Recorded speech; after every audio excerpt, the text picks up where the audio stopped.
Guys, welcome to my channel எப்படி cooking Tamil. Milk மேடை இன்னும் நீங்கள் மார்க்கெட்லேயே வாங்கிட்டு இருக்கீங்களா? இந்த வீடியோ பார்த்ததுக்கப்புறம் நீங்கள் வாங்க மாட்டீங்க. வெறும் 1/2 லிட்டர் பால் வச்சு மட்டும் பால் பவுடர் எதுவுமே சேர்க்காமல் ஒரு குட்டி பவுல் ஃபுல்லாக மில்க் மேட் செய்யலாம். அதுவும் எவ்வளோ திக்காக இருக்குதுன்னு நீங்களே பாருங்கள். இதில் வெறும் 1/2 லிட்டர் பால், சர்க்கரை மட்டும்தான் சேர்த்துருக்கேன். இது 2 மட்டும் இல்லாமல் பேக்கிங் சோடா சேர்த்துருக்கேன். இட்லி தோசைக்கெல்லாம் போடுவோம்ல, அது எந்த ஸ்டேஜில் சேர்க்கணுன்னு சொல்கிறேன். அதுக்கு ஃபர்ஸ்ட் 1/2 லிட்டர் பாலை பேனில் ஊற்றிக்கோங்க. பால் நல்லா திக்காக இருக்கிற மாதிரி எடுத்துக்கோங்க. ஃபுல் ஃபேட் மில்காக இருக்கிற மாதிரி டேஸ்ட்டு ரொம்பவே நல்லா இருக்கும். இந்த 1/2 லிட்டர் பால் 1/4 லிட்டர் பாலாக மாறணும். அது வரைக்கும் நல்லா சுண்ட விடுங்க. இது கூடவே 1/4 கப் சர்க்கரையும் சேர்த்துக்கோங்க. அதுக்கு முன்னாடி உங்ககிட்ட ஒரு குட்டி ரிக்வெஸ்ட் இருக்குது. இதே மாதிரியான வீடியோஸ், நியூ ரெசிபி வீடியோஸ் எல்லாம் உங்களுக்கு வேணும்னா நம்ம சேனலை சப்ஸ்கிரைப் பண்ணி வச்சுக்கோங்க. பெல் ஐக்கானை கிளிக் பண்ணி ஆல் என்ற ஆப்ஷனையும் கிளிக் பண்ணிக்கோங்க. அப்போ தான் நான் அப்லோட் பண்ணுற வீடியோஸ் உங்களுக்கு நோட்டிஃபிகேஷனில் காட்டும். வீடியோ ஃபுல்லாக பார்த்துட்டு எப்படி இருக்குன்னு கமெண்ட்டில் சொல்லுங்கள். கண்டிப்பாக ட்ரை பண்ணி பாருங்கள். வீடியோ பிடிச்சிருந்தா ஒரு லைக் பண்ணிவிட்டு உங்கள் ஃப்ரெண்ட்ஸ் அண்ட் ஃபேமிலி கூட ஷேர் பண்ணிக்கோங்க. இந்த ஸ்டேஜில் பாருங்கள், நல்லா பொங்கி பால் எப்படி திக்காக இருக்குன்னு. இது கூட 1/4 டீஸ்பூன் பேக்கிங் சோடா இந்த ஸ்டேஜில் தான் சேர்க்கணும்.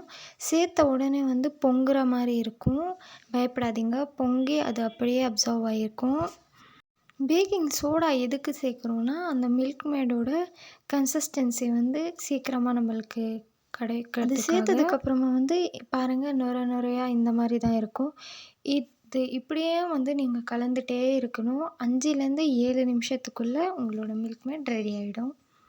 இந்த ஸ்டேஜில் சைடில் இருக்கிறதெல்லாம் எடுத்து விட்டுக்கோங்க. அதே நேரத்தில் பால் ரொம்ப திக்காக இருக்கும், அடி பிடிக்கிற மாதிரி இருக்கும். அதனால நல்லா கலந்து விட்டுக்கோங்க, அடி பிடிக்காத மாதிரி. கடாயோ இல்லை ஏதாவது ஒரு பேனோ எடுக்கும்போது நல்லா பேன் திக்காக இருக்கிற மாதிரி எடுங்க, இல்லைன்னா தீஞ்சிடும். ஹோம்மேட் மில்க் மேட் ரெசிபீஸ்லேயே நிறைய விதமாக இருக்குது. அதில் இதுவும் ஒரு டைப்.